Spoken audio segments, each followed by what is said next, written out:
Students, स्वागत है आपका आपके अपने YouTube चैनल कोटवाल क्लासेस पर।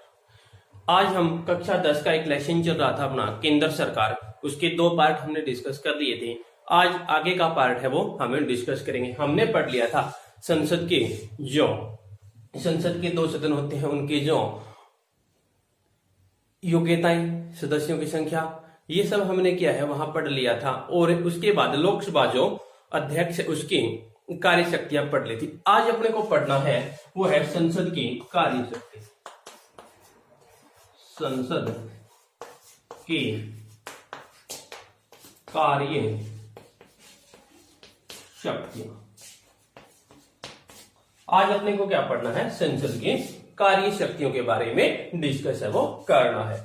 तो इसकी जो नंबर 1 पे शक्ति है या उसके पास क्या क्या पावर है, उसके क्या क्या कार्य होते हैं वो पढ़ना है। तो नंबर 1 पे जो शक्ति है वो है विधायी शक्ति। नंबर 1 पे जो शक्ति है वो क्या है? विधायी शक्ति। विधायी शक्ति यानी ये क्या है? ये संसद की सबसे महत्वपूर्ण शक्ति है। यानी इसका काम होता है कानून निर्माण करना। ये इसमें क्या है? संसद के पास वो पावर है कि वह किसी भी विषय पे कानून है वो बना सकती है। इसमें उसने 3 प्रकार की सूचियां वो निर्धारित कर रखी है। नंबर 1 पे जो निर्धारित कर रखी है वो है संघीय सूची। संघीय सूची। उसके बाद उसने है वो 2 नंबर पे है वो क्या है? राज्य सूची। राज्य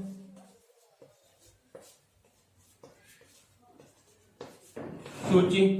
नंबर 3 पे है वो, नंबर 1 पे संघीय सूची, नंबर 2 पे राज्य सूची और नंबर 3 पे आ गई उसकी समवर्ती सूची। नंबर 3 पे कौन सी आ गई? समवर्ती सूची। ये 3 प्रकार की सूचियां वो निर्धारित कर रखी है। इनका काम होता है कि ये क्या है? जो संघीय सूची है वो इस पे जो उसके संपूर्ण पावर होता है कि वो इस पे जो संघीय जो क्षेत्र है उस पे कानून बनाने का अधिकार है वो रखती है। और जो राज्य सूची है वो राज्य के जो क्षेत्र है उस पे क्या अधिकार होता है कि उस पे कानून है वो बना सकती है। और जो समवर्ती सूची है उसमें है, इसमें वो दोनों ही आते हैं। इसमें क्या है? संसद है वो दोनों ही जो क्षेत्र उस पे क्या है अपने कानून है वो बना सकती है। लेकिन कई बार ऐसा होता है बच्चों कि क्या है कि इनमें विरोधाभास हो जाता है, उनमें विरोध हो जाता है। जब उनमें विरोध हो जाता है तो फिर क्या है? जो पूरा का पूरा पावर है वो किसके पास आ जाता है? फिर वो संसद के पास आ जाता है। फिर उसमें क्या है? वो संसद के पास आ जाता है और उसमें फिर जो संसद निर्णय देगा, संसद जो कानून बनाएगा, फिर क्या है? वही कानून है वो मान्य होगा। तो ये क्या है? इसके विधायी शक्तियां हैं। नॉर्मल सी बातें हैं कि इसमें पूरा पावर किसके पास होता है? संसद के पास होता है। इसमें 3 सूचियां निर्धारित कर दी, संघीय सूची, राज्य सूची और एक समवर्ती सूची। उसके बाद क्या है? अगर उसमें कई बार क्या है विरोधाभास हो जाता है तो फिर क्या है? पूरा का पूरा अधिकार किसके पास होता है? संसद के पास होता है। और वो संसद है वो कानून बनाएगा, वही क्या है? लागू होगा। ये संसद की नंबर 1 विधायी शक्ति है वो होती है। दूसरी जो शक्ति आती है वो आती है नंबर 2 पे संविधान संशोधन की शक्ति। 2 नंबर की जो शक्तियां है वो क्या आती है? संविधान संशोधन की शक्ति। नंबर 2 संविधान संशोधन की शक्ति। संविधान संशोधन की शक्ति ये क्या है? यानी अर्थ सबसे पता, संविधान के अंदर अगर संशोधन करना हो तो वो किसके पास पावर होता है? क्या वो किसी व्यक्ति विशेष के पास पावर होता है या किसी मंत्री के पास पावर होता है? नहीं बच्चों, वो क्या है? पूरा का पूरा अगर कोई संविधान में संशोधन करना है या किसी भी तथ्य को उस पे बढ़ाना है या उस पे घटाना है या संशोधन करना हो संविधान के नियमों में, तो उसका पूरा का पूरा पावर किसके पास होता है? संसद के पास होता है। उसमें जो न तो कोई व्यक्ति विशेष या न कोई मंत्री या न ही वो क्या है जो विधानमंडल होता है। जैसे क्या है इसके विधानमंडल यानी आगे वाला लेसन अपना उसमें आएगा। जैसे हमने संसद के 2 रूप पढ़े थे उसी तरह इसके भी क्या है 2 पार्ट होते हैं। विधानसभा नंबर 1 पे क्या है? ये विधानमंडल है, विधानमंडल। उसी तरह से ये विधानसभा है, सभा, और ये विधान परिषद है। ये विधान परिषद है। तो ये क्या है, इनके पास भी पावर नहीं, पूरा का पूरा पावर क्या है, इस पे है। यानी जो संविधान है उसके अंदर संशोधन करेगा तो न तो विधानमंडल कर सकता है, न कोई व्यक्ति विशेष कर सकता है, न ही कोई मंत्री। यानी उस पर पूरा का पूरा पावर है वो कौन करेगा, उसमें संशोधन है वो कौन करेगा, संसद करेगा। हाँ, ये बात है कि संसद के जो दो रूप होते हैं, जिस तरह से इसके दो रूप है, दो भाग है, दो अंग है, वो क्या है, दो सदन है। इसी तरह से इसके भी दो सदन हमने पहले पढ़े थे। कौन कौन से पढ़े थे, नंबर 1 पे तो पढ़ा था लोकसभा, और दूसरा पढ़ा था राज्यसभा। इनमें से क्या है, दोनों के पास पावर है, वो क्या है, संविधान से संबंधित जो संशोधन है वो कर सकता है। लोकसभा भी कर सकता है और राज्यसभा भी कर सकता है। ये दोनों क्या है, इस पे जो संविधान बनाने का, संशोधन का काम है वो कर सकते हैं। तो ये संविधान संशोधन से संबंधित है। नंबर 3 जो इसकी शक्ति आएगी वो आएगी वित्तीय शक्ति। नंबर 3 पे जो आएगी वो कौन सी आएगी, वित्तीय शक्ति। बड़ा इजी सा है और बहुत इंपॉर्टेंट भी है कक्षा 10 के लिए। लगभग इससे ये क्वेश्चन आ जाता है, संविधान की कार्य शक्तियों का वर्णन कीजिए, तो बहुत इंपॉर्टेंट है। नंबर 3 आएगी वित्तीय शक्ति। वित्तीय शक्ति यानी ये क्या है, ये जो वित्तीय शक्तियां हैं ये क्या होती है बच्चों, क्या ये देखो नाम से पता चल रहा है, वित्तीय शक्ति यानी पैसों से संबंधित। क्या है, पैसों से संबंधित। क्या है, पैसों से संबंधित जो पावर होता है वो क्या है, किसके पास होता है। यानी इसमें क्या होता है कि जो संविधान, जो संसद है उसमें क्या है, हमने पहले भी पढ़ के आए थे कि जो इसमें जो हमने पहले पढ़ के आए थे कि इस पे दो सदन होते हैं। उसमें एक जो लोकसभा पढ़ा था, और हमने पहले भी पढ़ा था कि लोकसभा में क्या है, धन विधेयक और वित्त विधेयक वो केवल और केवल कहां पारित होते हैं, वो केवल और केवल लोकसभा में ही पारित होते हैं। यानी पैसों से संबंधित जो भी है वो कहां होगा, लोकसभा में पारित होगा। जब तक वो वित्तीय धन विधेयक वो पास न करवा ले, जो वित्त मंत्री है वो पास न करवा ले, तो इससे संबंधित जो आगे काम है वो क्या है, नहीं होगा।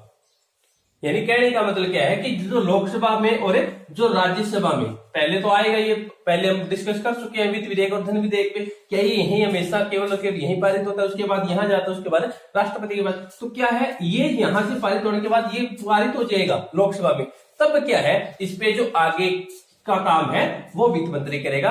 जब तक पारित नहीं होता है तब तक उस पे किसी भी जो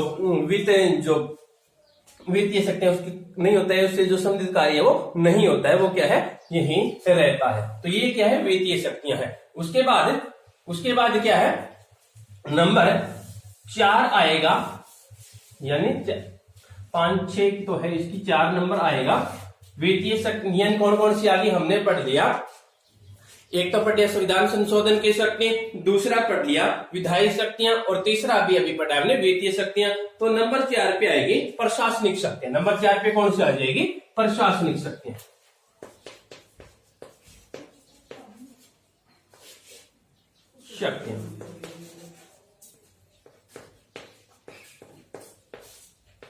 प्रशासनिक शक्तियां ये क्या है, प्रशासनिक शक्तियां। प्रशासनिक शक्तियों का मतलब है कि ये है जो इनके पास पावर होता है, क्या कि जो प्रशासन से संबंधित जो कार्य है उनके बारे में बताता है। यानी जैसे इसकी जो प्रशासनिक शक्तियां हैं उसमें उनके जो संविधान है उसकी जो संसदात्मक व्यवस्था है, यानी संसद में 2 तरह की व्यवस्था की गई है। संसद में 2 तरह की व्यवस्था की गई है।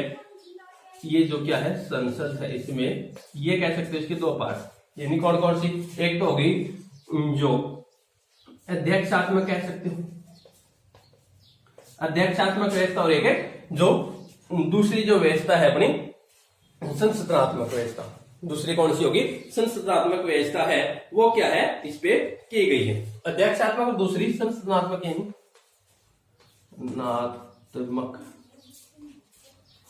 संसदनात्मक व्यवस्था। यानी अब आपको पता है कि जो अध्यक्षात्मक व्यवस्था है वो अपने यहां नहीं है, वो क्या है, जैसे ब्रिटेन हो गया उसमें हो गई, ब्रिटेन जैसे देशों में हो गई। और जो अपने हैं वो क्या है, संसदनात्मक व्यवस्था है, यानी संसद के द्वारा जो नियम है वो पारित है, वो किया जाता है। अब क्या इसमें ऐसी व्यवस्था की गई है जो इसके लोकसभा के प्रति वो उत्तरदायी होते हैं,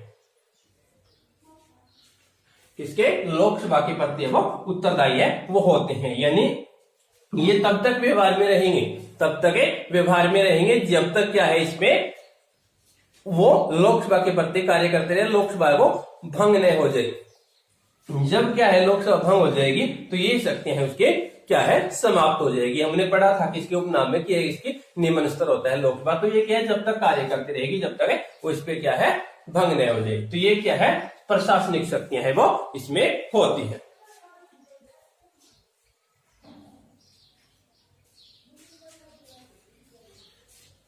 उसके बाद हम लोगों को देखना है विविध शक्तियां, नंबर 5 पे, यानी इसकी 6 तो शक्तियां हैं, नंबर 5 पे देखेंगे कौन सी विविध शक्तियां।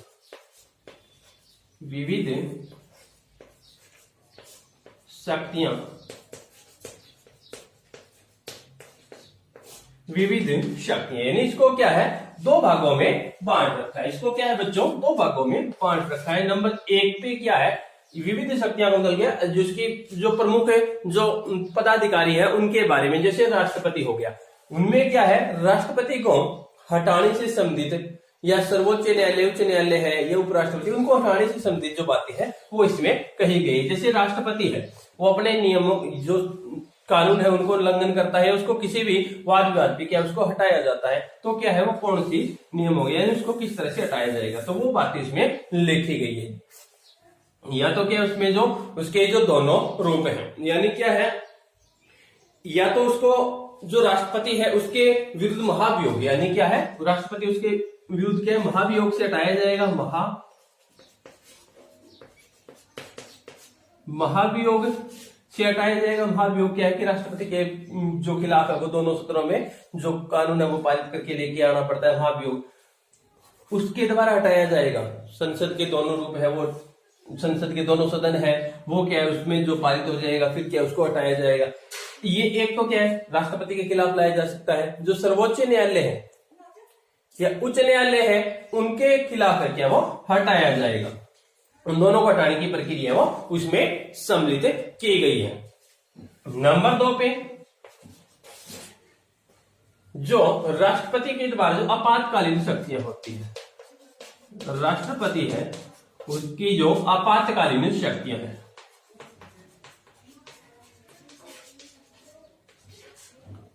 आपातकालीन शक्तियां हैं उनके जो वर्णन से सम्मिलित है, यानी राष्ट्रपति के पास जो आपातकालीन शक्तियां उसकी घोषणा करता है तो वो कैसे करता है। राष्ट्रपति है उसकी जो आपातकालीन शक्तियां हैं वो क्या है अगर उसने घोषणा कर दी तो संसद के जो दोनों सदन है, यानी जो संसद के दोनों सदन है कौन कौन से है लोकसभा और राज्यसभा, इन्हें क्या है 1 महीने के अंदर उनको क्या है दोनों सदनों में वो पास करवाना पड़ेगा।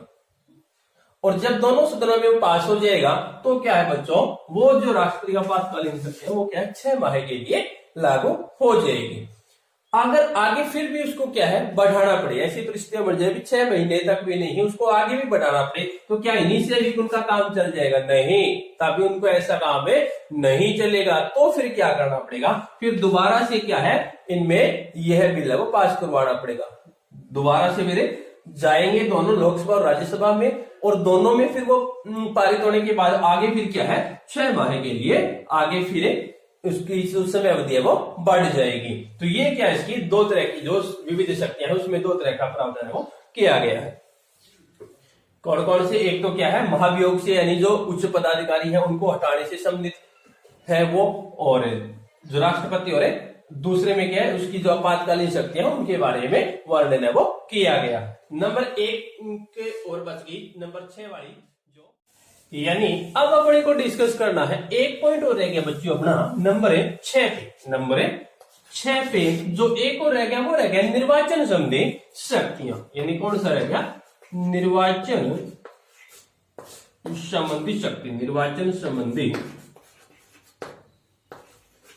जो शक्तियां हैं वो अपने को और देखना है। यानी एक अंत में एक लास्ट पॉइंट और बचा है निर्वाचन संबंधी शक्तियां। निर्वाचन संबंधी जो शक्तियां हैं वो क्या है, इसमें क्या है एक अनुच्छेद है 54, अनुच्छेद 54 क्या है अनुच्छेद 54। अनुच्छेद 54 में बताया गया है बच्चों, अनुच्छेद 54 है उसमें क्या है जो संसद है उसके कुछ निर्वाचित जो शक्तियां है वो प्रदान की गई, यानी संसद में क्या है, निर्वाचन संबंधी शक्तियां प्रदान की गई है। उनमें क्या है, जो संसद है, यानी जो संसद है उसके जो निर्वाचन सदस्य है वो क्या है, वो राष्ट्रपति के निर्वाचन के लिए, वो क्या है, राष्ट्रपति है उसके निर्वाचन के लिए, राष्ट्रपति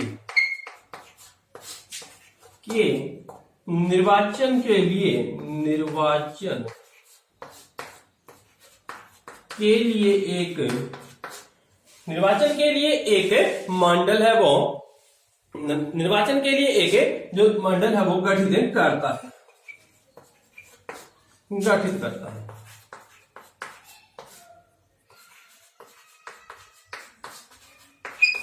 यानी क्या है, अनुच्छेद 54 के अनुसार क्या है वो, कि जो राष्ट्रपति है उनका एक जो निर्वाचन से संबंधित एक मंडल है वो गठित करता है, वो बातें इसमें अनुच्छेद 54 में बताई गई है।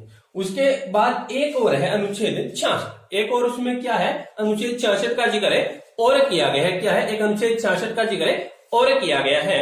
उसमें क्या है, जो उसके दोनों सदन है, यानी उसके जो दोनों सदन है, अनुच्छेद 66, अनुच्छेद 66, उसमें क्या है, इसके दोनों जो सदन, दोनों जो सदन है उसमें क्या है, अनुच्छेद 66 के अनुसार उसके दोनों जो उसके दोनों सदन है वो क्या है, जो सदस्य है वो उपराष्ट्रपति का निर्वाचन है वो करते हैं, दोनों सदन के द्वारा उपराष्ट्रपति का निर्वाचन है वो करते हैं, उपराष्ट्रपति पति है वो उपराष्ट्रपति का निर्वाचन है वो करते हैं, करते हैं। यानी बस इतनी ही बातें इस पे लिखी गई है, क्या कि एक निर्वाचन समिति होगी, एक तो अनुच्छेद 54 उनके जो अनुच्छेद 54 है वो, और एक है 66 है। 54 में राष्ट्रपति की जो निर्वाचन समिति है और 66 में उपराष्ट्रपति है उसके निर्वाचन समिति जो कार्यप्रणाली है वो उसमें लिखी है। तो ये क्या है, इस तरह से संसद की कार्य शक्तियां हैं बच्चों, बहुत ईजी है और कक्षा 10 के लिए तो बहुत इंपॉर्टेंट है, कक्षा 10 के लिए बहुत इंपॉर्टेंट, कई बार से क्वेश्चन है आ चुका है, संसद की कार्य शक्तियों का वर्णन कीजिए, तो ये बहुत इंपॉर्टेंट है। आगे का अपना जो रहेगा वो राज्य सभा और जो लोकसभा है उसकी कार्य शक्तियों के बारे में डिस्कस करेंगे, उसके अधिकारों के बारे में डिस्कस करेंगे। तो आगे की वीडियो के लिए इस वीडियो को लाइक कीजिए, शेयर कीजिए और सब्सक्राइब कीजिए अपने चैनल को। थैंक्स बच्चों, धन्यवाद।